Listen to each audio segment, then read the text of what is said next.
Assalamualaikum warahmatullahi wabarakatuh. Waalaikumsalam warahmatullahi wabarakatuh. Kami dari kelompok 3 untuk mempresentasikan mata kuliah pengampu program studi informatika, mata kuliah e-commerce. Nah, di sini kami dari kelompok 4 akan memberikan judul perancangan sistem e-commerce berbasis web dengan modul business to customer yang studi kasusnya di Top One Supermarket. Nah, di sini kami akan beranggotakan 3 orang, ya, terutama saya Marjino, kedua Rizka Dipurna, dan Ivan Priandana. Di sini saya akan membacakan latar belakangnya dari masalah programnya. Latar belakang yaitu melihat keadaan globalisasi dunia yang saat ini sedang mengalami wabah virus corona yang sangat mempengaruhi dunia termasuk para pengusaha, maka melalui sistem e-commerce dapat memiliki peluang agar dapat bertahan dan menjalankan bisnis yang maya dengan adanya komersil dan pelanggan melakukan transaksi beli tanpa harus datang ke tempatnya. Dan selanjutnya ada Top One Supermarket adalah sebuah supermarket yang menjual produk-produk yang antaranya adalah kosmetik. Top One Supermarket saat ini belum punya web sendiri untuk membesarkan produk kosmetik yang dijual. Selain itu juga penjualan masih dilakukan dengan cara manual, yaitu dengan pelanggan datang langsung ke toko untuk belanja. Kemudian mereka dan proses pembayaran juga masih dilakukan secara langsung sehingga merepotkan jika banyak pelanggan yang antri pada saat proses kasir. Nah, selanjutnya ada saat ini Top One Supermarket memasarkan produk kosmetik hanya di toko, di mana masih menjadi kendala karena customer-nya tidak mengetahui bagaimana stok produk kosmetik yang tersedia dengan lengkap. Nah, dan selanjutnya di sini ada batasan masalah. Nah, di sini sistem e-commerce berbasis web hanya diimplementasikan pada Top One Supermarket. Data yang digunakan hanya data produk kosmetik saja. Ada di Top One Supermarket. Nah, selanjutnya ada tujuan penelitian. Kami akan membahas tentang tujuan penelitian. Dapat merancang sistem e-commerce berbasis web dengan model business customer pada Top One Supermarket. Dapat mengimplementasikan sistem e-commerce berbasis web dengan model business customer pada Top One Supermarket. Nah, dan selanjutnya akan dibacakan kepada saudara Rizka. Baik, metode penelitian. Metode pengumpulan data. Di sini ada 3. Yang pertama, observasi. Observasi adalah metode untuk memperoleh data dengan melakukan pengamatan secara langsung untuk mengetahui sistem penjualan yang digunakan Top One Supermarket. Yang kedua, penelitian perpustakaan. Penelitian yang bertujuan untuk mengumpulkan data-data yang mendukung serta mempunyai dokumen dengan penelitian ini, yang bersifat teoretis, dengan cara membaca buku, jurnal, dan mengumpulkan data-data dari Top One Supermarket, sesuai kebutuhan untuk merancang sebuah sistem e-commerce berbasis web yang bermanfaat. Yang ketiga, wawancara. Wawancara merupakan teknik pengumpulan data yang dilakukan melalui tatap muka dan tanya jawab langsung antara pengumpul dan terhadap narasumber. Metode pengembangan sistem. Pada metode pengembangan sistem yang digunakan pada penelitian ini menggunakan metode System Development Life Cycle atau SDLC. Pada aplikasi perancangan sistem e-commerce berbasis web dengan model business to consumer. Studi kasus Top One Supermarket. Metode analisis data. Metode yang digunakan dalam penelitian ini adalah kualitatif. Lanjut.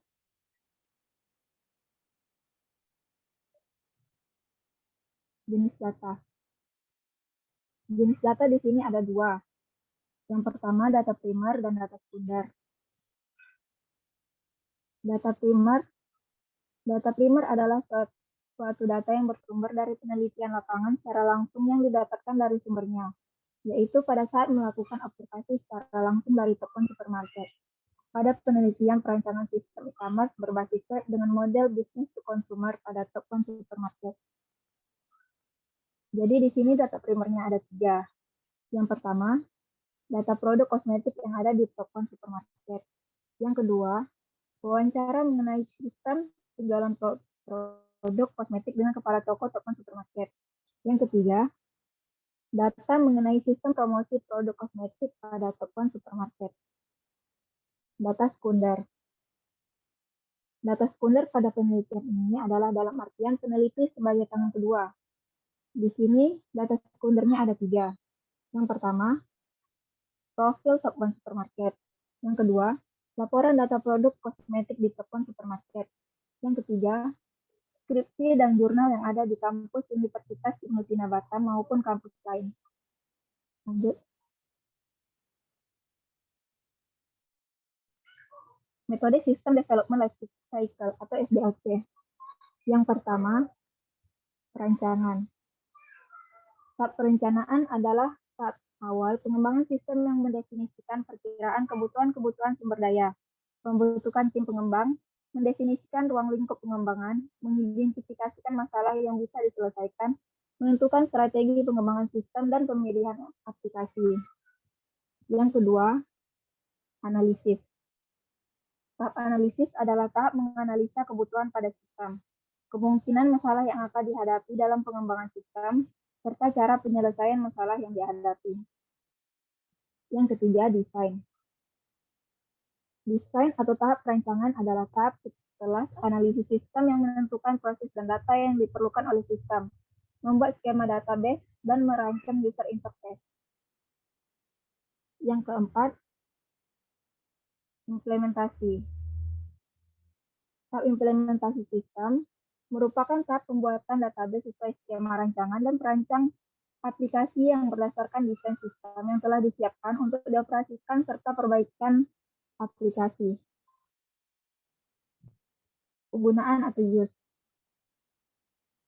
Tahap yang bisa dipakai untuk membuat keputusan apakah sistem yang dirancang sesuai dengan kebutuhan user atau belum. Apabila belum, tahap selanjutnya bersifat interaktif, yaitu kembali pada langkah-langkah sebelumnya. Selanjutnya akan dibacakan oleh Irfan. Baik, terima kasih yang sudah disampaikan melalui Rizka ya. Oke, kita masuk ke aliran sistem informasi yang sedang berjalan. Yang pertama itu melalui konsumen. Konsumen yang pertama itu kita mulai dari datang ke supermarket. Yang pertama dari datang ke supermarket ini, para konsumen itu harus memiliki data-data itu harus di-login dulu ya, harus diregistrasi. Berikutnya kita bikin lihat barang. Lihat barang. Pada saat konsumen dilihat barang itu dicek kembali ya, dicek sebelum ditanya melalui ke karyawan. Selanjutnya kita masuk ke tanya. Sudah ditanya itu kita masuk ke jawab melalui karyawan. Karyawan nantinya ini para konsumen ini apakah ini layak untuk dibeli atau tidak. Terus karyawan yang harus dibeli dinyatakannya. Baik, setelah ditanya itu langsung ke jawab ke karyawan. Kalau ini dijawab dengan dibeli, dengan dinyatakan iya, berarti harus pembayaran dulu. Harus dibayar. Apabila dinyatakan tidak, berarti belum dipastikan ya kalau ada yang beli atau tidak. Setelah dinyatakan iya, para konsumen itu harus memiliki bayar ke karyawan melalui stoknya. Apabila memiliki stok ini berhasil, maka pencatatannya melalui, tapi sebelum itu pencatatan melalui Microsoft Excel, kita harus diterima stoknya dulu ke konsumen. Setelah diterima itu, lalu proses ini selesai. Nah, nantinya itu strukturnya nanti pencatatan masukkan ke dalam Microsoft Excel. Artinya apa? Pada saat melalui Microsoft Excel ini, dia mempunyai laporannya, memiliki laporan. Selanjutnya nanti itu memiliki rekapan penyesuaian Excel. Apakah benar nanti itu dia memiliki Microsoft Excel yang sudah benar atau tidak? Sudah direkam itu, maka hasilnya akan dicek ya melalui pemilik atau owner. Setelah ini selesai, maka pencatatan data pembelian ini selesai.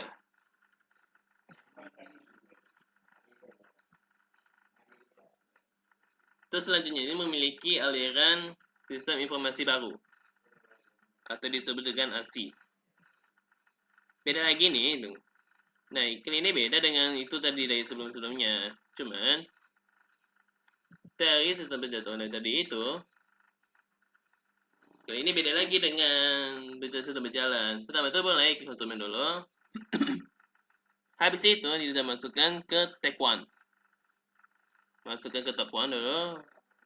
Kali ini beda lagi itu mempunyai sistem informasi baru. Pertama mulai. Masuk ke top 1, memilih produk. Nah, konsumen yang sudah datang ke top 1 itu harus memiliki produk. Ini mana beli atau mana tidak ya. Berikutnya nanti itu kita memilih beli atau batal. Kalau ini iya, maka hasilnya itu memiliki input data pemesanan. Nah, setelah itu harus memiliki registrasi dulu. Jika ini ditolak, maka harus memiliki produk kembali. Apabila memiliki beli atau batal, ya harus balik lagi nih ke produknya. Jika sudah selesai, masukkan pembayaran dan upload dan bukti transaksinya. Nah, selanjutnya itu kita masuk ke sistem ya. Setelah memiliki bukti uploadnya ini, maka sistem ini akan dialihkan ke memberi informasi. Nah, setelah memiliki informasi ini akan divalidasi. Kalau ini ditolak, itu berarti memberikan informasi kembali. Apabila dengan informasi pembayaran ini ditolak, maka balik lagi tuh ke itunya tadi. Setelah dinyatakan iya, kita harus mengirim produk. Setelah mengirim produk itu harus balik lagi itu tuh memberi informasi. Nah, setelah memberi informasi ini, maka produk ini akan diserahkan kembali ke dirinya. Jika ini konfirmasi ini produk ini, kita harus memiliki konfirmasi pemesanan. Artinya apa tuh?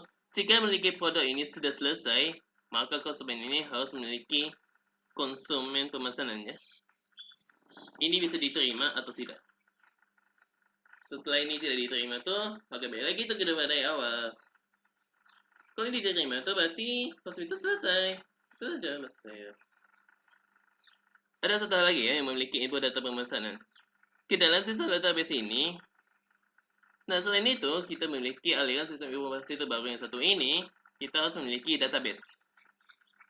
Pertama, menerima data pemesanan dulu, akan dialihkan tuh akan diinput memiliki data produk. Ini bisa diterima atau tidak. Setelah ini diterima, dicetak laporannya. Kalau masih ditolak ini, maka harus perbaikan kembali mana dari kasarnya. Kalau diterima, dicetak laporan dulu, habis itu kita miliki laporan penjualan. Setelah ini laporan penjualan ini selesai, maka otomatis admin tersebut dinyatakan selesai.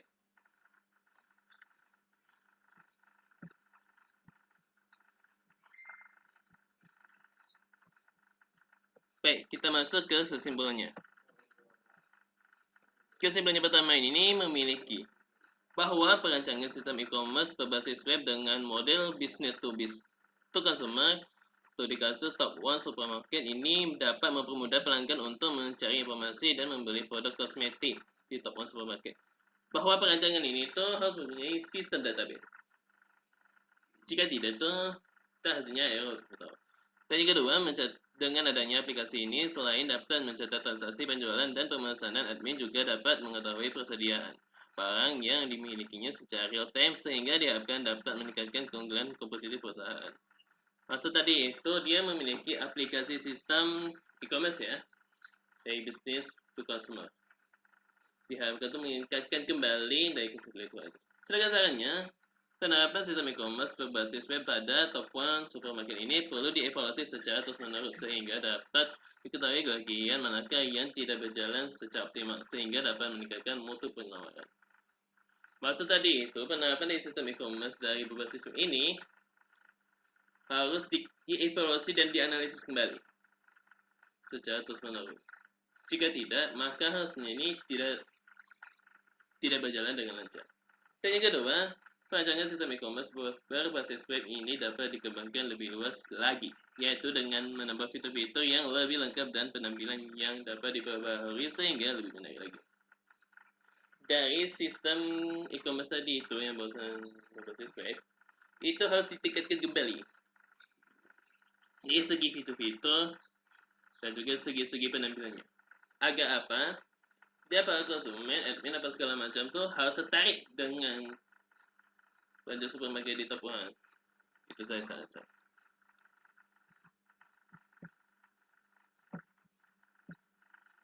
Oke, terima kasih. Oke, sekian terima kasih dan silakan kembali ke Pak Budi. Oke, terima kasih kepada saudara Irfan Priandana yang sudah mempresentasikan PPT mata kuliahnya e-commerce. Di sini kami dari kelompok 3 sudah mempresentasikan materi presentasi e-commerce. Kami akhiri wabillahi taufiq wal hidayah. Assalamualaikum warahmatullahi wabarakatuh. Assalamualaikum warahmatullahi wabarakatuh.